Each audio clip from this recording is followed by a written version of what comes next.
दोस्तों, शेयर बाजार की उथल पुथल को देखकर लगभग हर चौथा इंसान इसे समझने की कोशिश करता है। 2020 की भारी गिरावट और फिर जबरदस्त तेजी को देखने के बाद हर इंसान को शेयर मार्केट में हाथ आजमाने का मन कर रहा है। ऐसे में कई लोग ये जानना चाहते हैं कि शेयर मार्केट होता क्या है और इसमें इन्वेस्टमेंट कैसे किया जाता है। ऐसे ही इन्वेस्टर्स की मदद के लिए है आज की ये video share market for beginners. Share market के दिग्गज वॉरेन बफेट ने कहा है कि बाजार के उतार चढ़ाव को अपना दोस्त समझिए, दूसरों की बेवकूफ़ी का फायदा उठाइए, लेकिन खुद उसका हिस्सा मत बनिए। दोस्तों, स्टॉक मार्केट वो जगह होती है जहां पर equity, debentures, mutual funds, derivatives और अन्य प्रकार की सिक्योरिटी को स्टॉक एक्सचेंजेस के माध्यम से खरीदा और बेचा जाता है। भारत में दो सबसे बड़े स्टॉक एक्सचेंजेस हैं, BSE यानी बॉम्बे स्टॉक एक्सचेंज और NSE यानी नेशनल स्टॉक एक्सचेंज।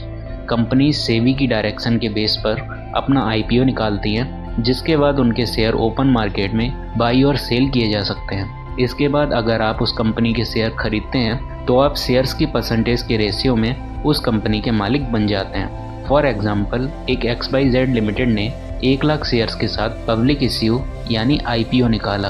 अब लिस्टिंग होने के दिन ही आपने उस कंपनी के 5000 शेयर्स खरीद लिए, तो अब आप उस कंपनी को होने वाले प्रॉफिट या लॉस में 5% के हिस्सेदार बन गए। शेयर मार्केट क्या है, ये समझने के बाद चलिए ये जानते हैं कि ये कैसे काम करता है।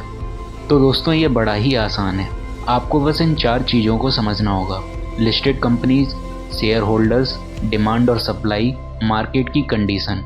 चलिए इसे सरल तरीके से एक एक करके समझते हैं। पहले हम ये जानेंगे कि कंपनीज शेयर्स कैसे इश्यू करती हैं। सबसे पहले कंपनीज अपने शेयर्स को स्टॉक एक्सचेंजेस में लिस्टिंग करवाकर IPO यानी इनिशियल पब्लिक ऑफरिंग लाती हैं और अपने शेयर्स को एक पर्टिकुलर मार्केट वैल्यू पर पब्लिक को इशू करती हैं।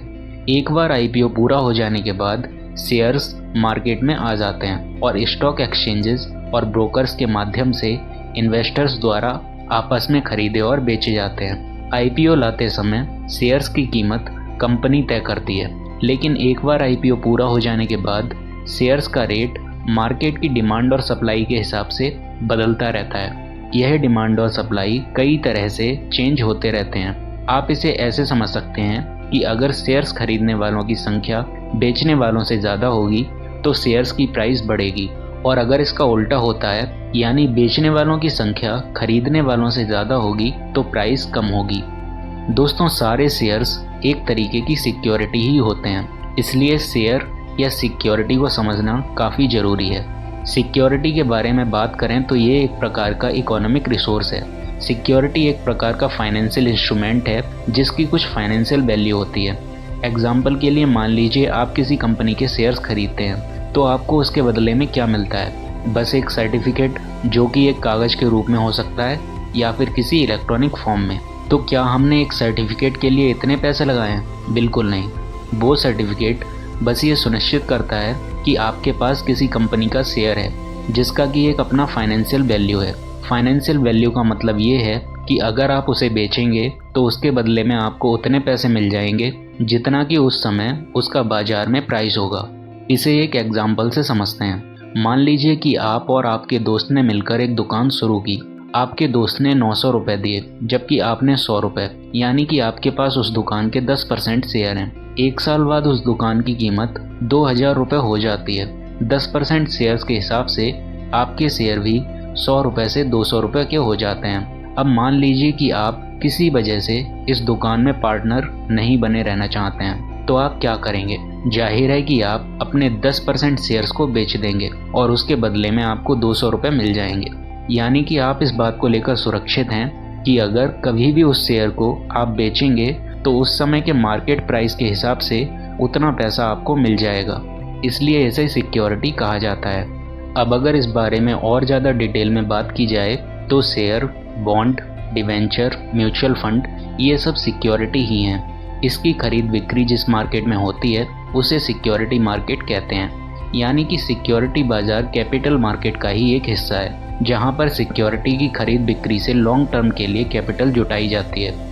दोस्तों, अगर आप सिक्योरिटी मार्केट में कैपिटल रेज करने का तरीका समझना चाहते हैं तो सिक्योरिटी मार्केट में मुख्य रूप से 2 मार्केट मौजूद होती हैं। एक का नाम है प्राइमरी मार्केट और दूसरे का नाम है सेकेंडरी मार्केट। मान लीजिए कि कैपिटल रेज करने वाला व्यक्ति शेयर, बॉन्ड, डिवेंचर इत्यादि की बिक्री सीधे इन्वेस्टर्स को ही करता है, तो इसे प्राइमरी मार्केट का बिजनेस कहते हैं। दूसरे शब्दों में कहें तो अगर किसी इंसान या इन्वेस्टर द्वारा किसी कंपनी का शेयर सीधे कंपनी से खरीदा जाए तो उसे प्राइमरी मार्केट कहते हैं और शेयर बाजार को प्राइमरी शेयर होल्डर कहते हैं। अब अगर कोई इंसान या इन्वेस्टर किसी कंपनी के शेयर को सीधे कंपनी से ना खरीदकर मार्केट के किसी और इंसान या इन्वेस्टर से खरीदे तो उसे सेकेंडरी मार्केट कहते हैं।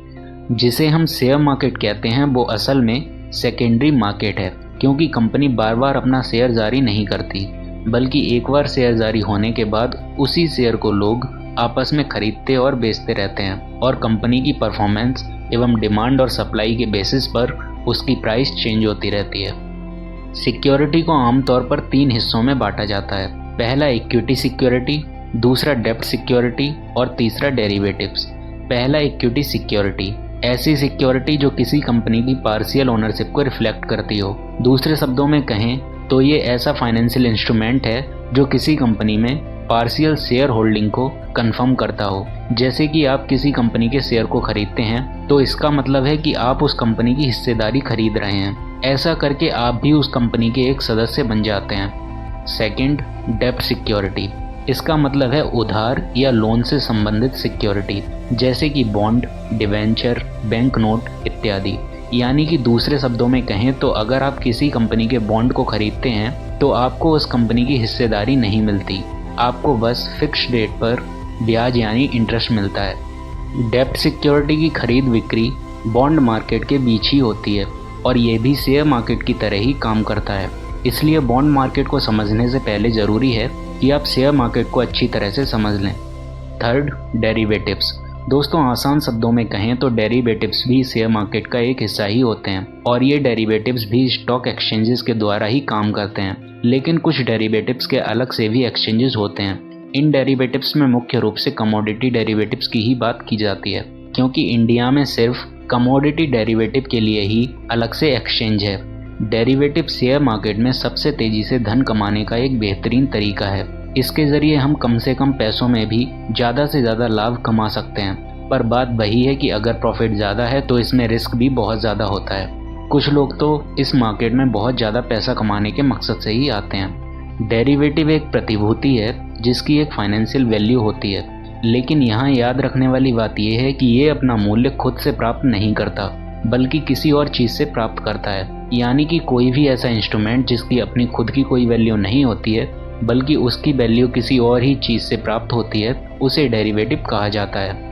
मान लीजिए कि आप एक सरकारी ऑफिस के कई दिनों से चक्कर लगा रहे हैं और आपका काम नहीं हो रहा है, पर एक दिन एक बड़े अधिकारी से आपकी बात होती है और वो आपको एक कागज़ पर कुछ लिखकर और अपना साइन करके आपको दे देता है और कहता है कि आप इसे लेकर उस स्टाफ के पास जाओ जहाँ पर आपका काम होना है, तो आपका काम जल्दी हो जाएगा। आप उस कागज़ को लेकर जाते हैं और आपका काम हो जाता है। तो दोस्तों, आप खुद ही सोचिए कि क्या उस कागज़ की कोई कीमत थी? बिल्कुल नहीं। उस कागज़ की अपने आप में कोई कीमत नहीं थी। उसकी कीमत उस साइन के कारण है जो सक्षम अधिकारी ने उस पर किए थे।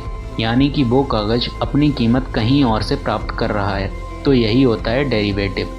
तो डेरिवेटिव जहाँ से अपना वैल्यू प्राप्त कर रहा है, यानी कि वो साइन, वो उस कागज़ का अंडरलाइन एसेट है, क्योंकि अगर वो साइन नहीं होता तो कागज़ की कोई वैल्यू नहीं होती।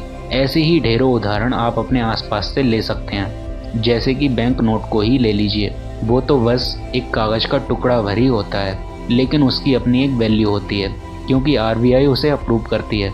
यानी कि एक बैंक नोट की वैल्यू RBI से प्राप्त हो रही है, इसलिए RBI उस नोट का अंडरलाइन एसेट हुआ। तो दोस्तों, ऐसे ही शेयर मार्केट के बारे में और डिटेल में जानने के लिए सब्सक्राइब कीजिए इस चैनल को। धन्यवाद।